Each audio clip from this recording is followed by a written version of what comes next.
নমস্কার বন্ধুরা, তোমাদের সকলকে স্বাগত জানাই স্টাডি বাংলা অফিসিয়াল ইউটিউব চ্যানেলে। আমরা এসএসসি জিডি 2026কে টার্গেট করে যে জিকে প্র্যাকটিস সেটটি শুরু করেছি, আজ তার দ্বিতীয় ক্লাস। আগের ক্লাসটি যারা দেখোনি তারা ডেসক্রিপশন বক্সে দেওয়া লিঙ্ক থেকে দেখে নিও। এসএসসি এর নতুন ভেন্ডর এডিকুইটি যে প্যাটার্নে প্রশ্ন জিজ্ঞাসা করছে সেই অনুযায়ী প্র্যাকটিস সেটটি তৈরি করা হয়েছে। তো তোমরা কোনো বই ও দুশ্চিন্তা না করে এই সিরিজটি ফলো করতে পারো। 100% এই সিরিজটি তোমাদের কাজে আসবেই। তো চলো সময় নষ্ট না করে শুরু করা যাক আজকের ক্লাস। আজকের ক্লাসের প্রথম প্রশ্ন হচ্ছে, পণ্ডিত রবিশঙ্কর কোন বাদ্যযন্ত্রের সাথে যুক্ত ছিলেন? পণ্ডিত রবিশঙ্কর কোন বাদ্যযন্ত্রের সাথে যুক্ত ছিলেন? এর সঠিক অ্যান্সার হবে অপশন বি, সেতার। সেতার বাদ্যযন্ত্রের সঙ্গে পণ্ডিত রবিশঙ্কর যুক্ত ছিলেন। এবার আমরা এই প্রশ্ন সম্পর্কে ইম্পর্টেন্ট পয়েন্টসগুলো জেনে নেব, যেগুলো পরীক্ষায় আসতে পারে। প্রথম পয়েন্ট হচ্ছে, 1999 সালে পণ্ডিত রবিশঙ্কর ভারতের সর্বোচ্চ নাগরিক সম্মান ভারতরত্ন পান। ভারতের সর্বোচ্চ নাগরিক সম্মান হচ্ছে ভারতরত্ন, এবং এই পুরস্কার পণ্ডিত রবিশঙ্কর পায় কত সালে? 1999 সালে। এছাড়া পদ্মবিভূষণ পায় 1981 সালে, পদ্মভূষণ পায় 1967 সালে, এবং তিনি প্রথম ভারতীয় যিনি গ্র্যামি পুরস্কার প্রথমবার পান।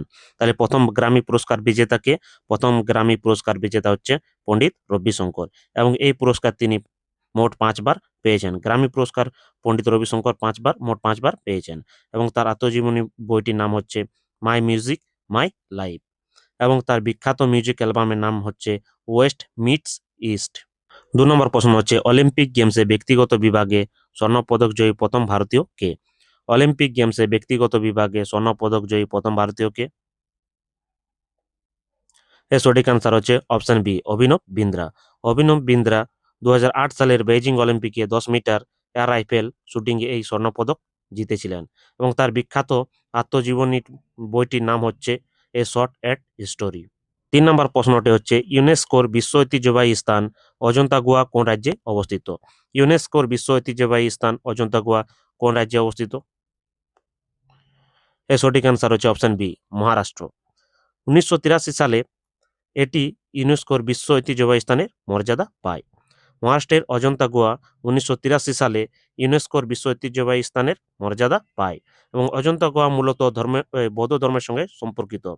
এখানে গৌতম বুদ্ধের জীবন এবং জাতকের গল্প চিত্রের মধ্যে বর্ণিত রয়েছে।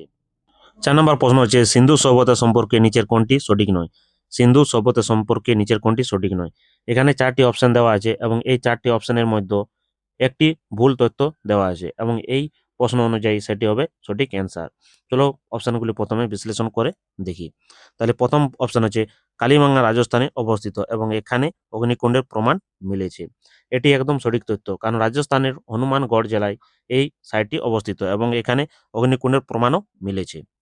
অপশন বি এ কি আছে? লোথাল ছিল একটি কৃত্রিম পোতাশ্রয় বা বন্দর। লোথাল ছিল একটি কৃত্রিম পোতাশ্রয় বা বন্দর, এটিও সঠিক, কারণ গুজরাটের লোথাল ছিল সিন্ধু সভ্যতার প্রধান সামুদ্রিক বাণিজ্য কেন্দ্র, এবং এখানে বিশ্বের প্রাচীনতম ডকইয়ার্ড বা কৃত্রিম বন্দর পাওয়া গেছে। অপশন সি আছে, ধোলাভিরাতে উন্নত জল নিকাশি ও সংরক্ষণের ব্যবস্থা ছিল, এটিও সঠিক। গুজরাটের কচ্ছ জেলায় অবস্থিত ধোলাভিরা তার অনন্য জল ব্যবস্থাপনা এবং বিশাল জলাধারের জন্য বিখ্যাত। অপশন ডি আছে তোমার, মহেঞ্জোদারো কথাটির অর্থ হলো জীবিতদের স্তূপ। এটি ভুল তথ্য, কারণ মহেঞ্জোদারো শব্দের অর্থ হলো মৃতের স্তূপ। সুতরাং যেহেতু প্রশ্ন জানতে চাওয়া হয়েছে যে কোনটি সঠিক নয়, তাই সঠিক উত্তর হবে কি? অপশন ডি, মহেঞ্জোদারো কথাটির অর্থ হলো জীবিতদের স্তূপ। 5 নম্বর প্রশ্ন হচ্ছে, ভারতীয় সংবিধানের কোন অনুচ্ছেদ অনুযায়ী আইনের দৃষ্টিতে সবাই সমান? ভারতীয় সংবিধানের কোন অনুচ্ছেদ অনুযায়ী আইনের দৃষ্টিতে সবাই সমান? এর সঠিক অ্যান্সার হচ্ছে অপশন এ, অনুচ্ছেদ 14, এবং অনুচ্ছেদ 16তে রয়েছে সরকারি চাকরিতে সমান সুযোগ, 17তে রয়েছে অস্পৃশ্যতা দূরীকরণ, এবং অনুচ্ছেদ 18তে রয়েছে উপাধি বিলোপ বা অ্যাবলিশন অফ টাইটেল।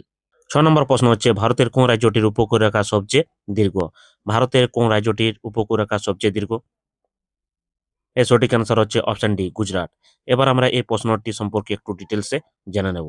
আন্দামান ও নিকোবর এবং লাক্ষাদ্বীপ সহ ভারতের মোট উপকূলরেখার দৈর্ঘ্য হল 7,516.6 কিলোমিটার, এবং দ্বীপপুঞ্জ বাদ দিয়ে শুধুমাত্র মূল ভূখণ্ডের উপকূলরেখার দৈর্ঘ্য হচ্ছে প্রায় 5,422.6 কিমি, এবং ভারতবর্ষের মূল ভূখণ্ডের মধ্যে 9টি রাজ্য সমুদ্রের উপকূলে রয়েছে: গুজরাট, মহারাষ্ট্র, গোয়া, কর্ণাটক, কেরালা, তামিলনাড়ু, অন্ধ্রপ্রদেশ, ওড়িশা এবং ওয়েস্ট বেঙ্গল। এবং এই 9টি রাজ্যের মধ্যে সবচেয়ে দীর্ঘ উপকূল রেখা রয়েছে গুজরাটের, এবং যার দৈর্ঘ্য হচ্ছে প্রায় 1600 কিলোমিটার। এবং সবচেয়ে ছোট বা ক্ষুদ্র উপকূল রেখা রয়েছে গোয়ার, যার দৈর্ঘ্য হচ্ছে প্রায় 101 কিলোমিটার। 7 নম্বর প্রশ্ন হচ্ছে ক্লাইমেট চেঞ্জ পারফরম্যান্স ইন্ডেক্স 2026-এ ভারতের স্থান কত? ক্লাইমেট চেঞ্জ পারফরম্যান্স ইন্ডেক্স 2026-এ ভারতের স্থান কত? এর সঠিক অ্যান্সার হচ্ছে অপশন সি, 23তম। এবং এই 2026-এর ক্লাইমেট চেঞ্জ পারফরম্যান্স ইন্ডেক্সে যে প্রথম 3টি স্থান রয়েছে 1, 2 ও 3, এই 3টি স্থান ফাঁকা রয়েছে, এবং চতুর্থ স্থানে রয়েছে ডেনমার্ক, এবং সর্বনিম্ন দেশ হচ্ছে সৌদি আরব, যার র্যাঙ্ক হচ্ছে 67তম। এবং ভারতবর্ষের পূর্ববর্তী র্যাঙ্ক বা 2025-এর র্যাঙ্ক ছিল কত? 10তম। 8 নম্বর প্রশ্ন হচ্ছে 2011 সালের জনগণনা অনুযায়ী ভারতের সাক্ষরতার হার কত? 2011 সালের জনগণনা অনুযায়ী ভারতের সাক্ষরতার হার কত? এর সঠিক অ্যান্সার হচ্ছে 74.04%। 2011 সালের আদমশুমারি অনুযায়ী ভারতের গড় সাক্ষরতার হার হচ্ছে 74.04%, এবং পুরুষের সাক্ষরতার হার ছিল প্রায় 82.14%, এবং মহিলার সাক্ষরতার হার ছিল প্রায় 65.46%। এবং 2011 সালে জনগণনা অনুযায়ী সর্বোচ্চ সাক্ষর রাজ্য হলো কেরালা, যার সাক্ষরতার হার ছিল 94%, এবং সর্বনিম্ন সাক্ষর রাজ্য হলো বিহার, যার সাক্ষরতার হার ছিল 61.80%। এবং কেন্দ্রশাসিত অঞ্চলগুলির মধ্যে সবচেয়ে সাক্ষরতার হার বেশি ছিল লাক্ষাদ্বীপে, এবং যার সাক্ষরতার হার ছিল 91.85%। এবং 2001 সালের জনগণনা অনুযায়ী ভারতের সাক্ষরতার হার ছিল 64.83%। 9 নম্বর প্রশ্ন হচ্ছে ভারতের অ্যাটর্নি জেনারেল কে নিয়োগ করেন? ভারতের অ্যাটর্নি জেনারেলকে কে নিয়োগ করেন? এর সঠিক অ্যান্সার হচ্ছে অপশন সি, রাষ্ট্রপতি। ভারতের রাষ্ট্রপতি অ্যাটর্নি জেনারেলকে নিয়োগ করেন। সংবিধানের আর্টিকেল 76-এ অ্যাটর্নি জেনারেলের নিয়োগ ও দায়িত্ব উল্লেখ আছেন, এবং ভারতের অ্যাটর্নি জেনারেল হলেন দেশের সর্বোচ্চ আইন কর্মকর্তা, highest law officer of India. 10 নম্বর প্রশ্ন হচ্ছে ভারতের প্রথম পঞ্চবার্ষিক পরিকল্পনা চালু হয় কোন সালে? ভারতের প্রথম পঞ্চবার্ষিক পরিকল্পনা চালু হয় কোন সালে? এর সঠিক অ্যান্সার হচ্ছে অপশন সি, 1951 সালে। প্রথম পঞ্চবার্ষিক পরিকল্পনার মেয়াদ ছিল 1951 থেকে 1956 পর্যন্ত, এবং এই পরিকল্পনাটি হ্যারল্ড ডোমার মডেলের উপর ভিত্তি করে তৈরি হয়েছিল। এবং এই পরিকল্পনায় সবথেকে বেশি গুরুত্ব দেওয়া হয়েছিল কৃষি, সেচ এবং বিদ্যুৎ উৎপাদনের উপর।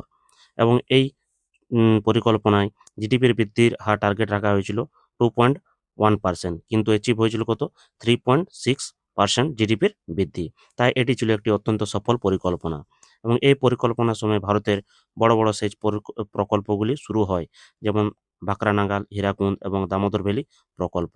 11 নম্বর প্রশ্ন হচ্ছে 2025 সালে কতজনকে পদ্মবিভূষণ পুরস্কারে সম্মানিত করা হয়েছে? 2025 সালে কতজনকে পদ্মবিভূষণ পুরস্কারে সম্মানিত করা হয়েছে? এর সঠিক অ্যান্সার হচ্ছে অপশন এ, 7 জনকে। 2025 সালে মোট 139 জনকে পদ্ম পুরস্কারে সম্মানিত করা হয়েছে। তার মধ্যে পদ্মবিভূষণ পেয়েছে 7 জন, এবং 7 জনের মধ্যে যে ব্যক্তিগুলো পেয়েছে, প্রথম ব্যক্তি হচ্ছে কি ডক্টর ধুবুর নাগেশ্বর রেড্ডি। ইনি পেয়েছেন চিকিৎসা ক্ষেত্র থেকে, এবং ইনি হচ্ছে তেলেঙ্গানার বাসিন্দা। 2 নম্বর হচ্ছে জাস্টিস জগদীশ সিং খের, ইনিও পেয়েছেন জনসেবা বা পাবলিক অ্যাফেয়ার্স থেকে, এবং ইনি হচ্ছে চণ্ডীগড়ের প্রাক্তন প্রধান বিচারপতি। 3 নম্বরে রয়েছে কুমুদিনী লাখিয়া, ইনি পেয়েছেন কলা বা আর্ট বিভাগ থেকে, এবং ইনি হচ্ছে গুজরাটের বাসিন্দা, এবং তিনি কত্থক নৃত্যের সঙ্গে জড়িত। কুমুদিনী লাখিয়া কত্থক নৃত্যের সঙ্গে জড়িত। ভারতের যে 8টি শাস্ত্রীয় নৃত্য আছে তার মধ্যে হচ্ছে একটি কত্থক, এবং কত্থক কথাকার শাস্ত্রীয় নৃত্য উত্তরপ্রদেশের, এবং এই কত্থক নৃত্যের সঙ্গে জড়িত কুমুদিনী লাখিয়া। এই পয়েন্টটি তোমাদের খুবই গুরুত্বপূর্ণ। 4 নম্বর আছে ডক্টর লক্ষ্মীনারায়ণ সুব্রমণ্যম, ইনিও কলা বিভাগ থেকে পেয়েছেন, এবং ইনি হচ্ছে কর্ণাটকের বাসিন্দা। 5 নম্বর আছে এমটি বাসুদেব নারায়ণ কোন বিভাগ থেকে? সাহিত্য ও শিক্ষা ক্ষেত্র থেকে পেয়েছেন, এবং তিনি এই পুরস্কার পেয়েছেন মরণোত্তর, এবং ইনি হচ্ছেন কেরালার বাসিন্দা। 6 নম্বর রয়েছে ওসামু সুজুকি, এবং ইনি হচ্ছে বাণিজ্য ও শিল্প বিভাগ থেকে পেয়েছে, ইনিও মরণোত্তর এই পুরস্কার পেয়েছেন, এবং তিনি কোথাকার বাসিন্দা? জাপানের, এবং তিনি সুজুকি মোটরের সাথে যুক্ত ছিলেন। 7 নাম্বার রয়েছে সারদা সিনহা, ইনিও কলা বিভাগ থেকে জড়িত, এবং ইনিও এই পুরস্কার পেয়েছেন মরণোত্তর, এবং তিনি হচ্ছে বিহারের বিখ্যাত লোকসঙ্গীত শিল্পী। এবং 139 জনের মধ্যে পদ্মবিভূষণ পেয়েছে কত? পদ্মভূষণ পেয়েছে 119 জন, এবং পদ্মশ্রী পেয়েছে 113 জন। 12 নম্বর প্রশ্ন হচ্ছে 2025 সালে G7 সামিট কোন দেশে অনুষ্ঠিত হয়েছে? 2025 সালে G7 সামিট কোন দেশে অনুষ্ঠিত হয়েছে? এর সঠিক অ্যান্সার হচ্ছে অপশান সি, কানাডা। 13 নম্বর প্রশ্ন হচ্ছে ভিনিগারে মূলত কোন অ্যাসিড থাকে? ভিনিগারে মূলত কোন অ্যাসিড থাকে? এর সঠিক অ্যান্সার হচ্ছে অপশান টি, অ্যাসিটিক অ্যাসিড। এছাড়াও লেবুতে থাকে সাইট্রিক অ্যাসিড, দইয়ে থাকে ল্যাকটিক অ্যাসিড এবং তেঁতুলে থাকে টার্টারিক অ্যাসিড। 14 নম্বর প্রশ্ন হচ্ছে দিল্লির কোন সুলতান নিজেকে সিকান্দার-ই-সানি বা দ্বিতীয় আলেকজান্ডার উপাধিতে ভূষিত করেছিলেন? দিল্লির কোন সুলতান নিজেকে সিকান্দার-এ-সানি বা দ্বিতীয় আলেকজান্ডার উপাধিতে ভূষিত করেছিলেন? এর সঠিক অ্যান্সার হচ্ছে option B, Alauddin Khalji. Greek বীর আলেকজান্ডারের মতো আলাউদ্দিন খলজিও সারা ভারত ও বিশ্ব জয় করার স্বপ্ন দেখতেন।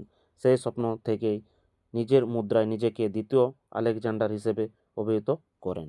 আলাউদ্দিন খলজি হল দিল্লির প্রথম সুলতান যিনি স্থায়ী সেনাবাহিনী গঠন করেন এবং দাগ এবং চেহারা প্রথা চালু করেন।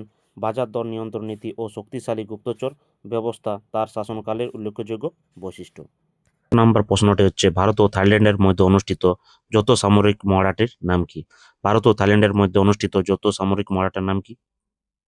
সঠিক অ্যান্সার হচ্ছে অপশান বি, মৈত্রী।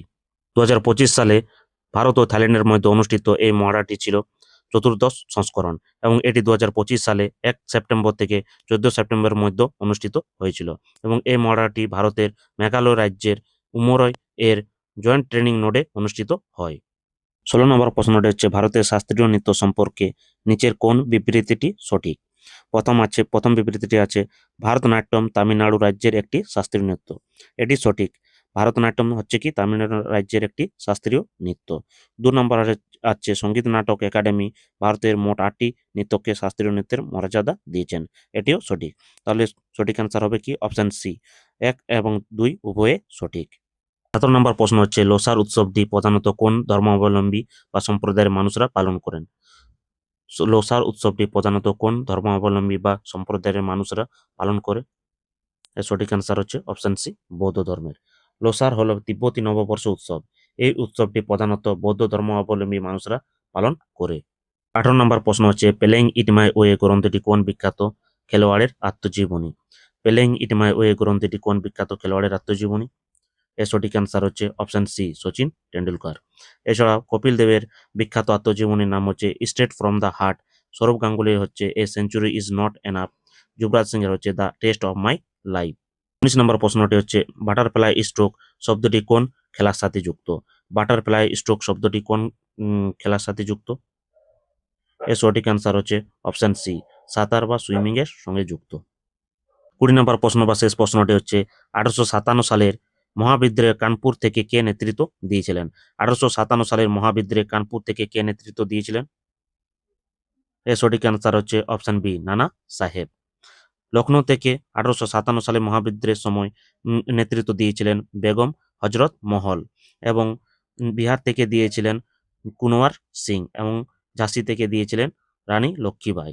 তো বন্ধুরা আজকের ক্লাস এখানে শেষ করছি। যদি তোমাদের ভিডিওটি ভালো লেগে থাকে তাহলে লাইক শেয়ার ও সাবস্ক্রাইব করতে ভুলো না। দেখা হচ্ছে পরবর্তী ক্লাসে। জয় হিন্দ।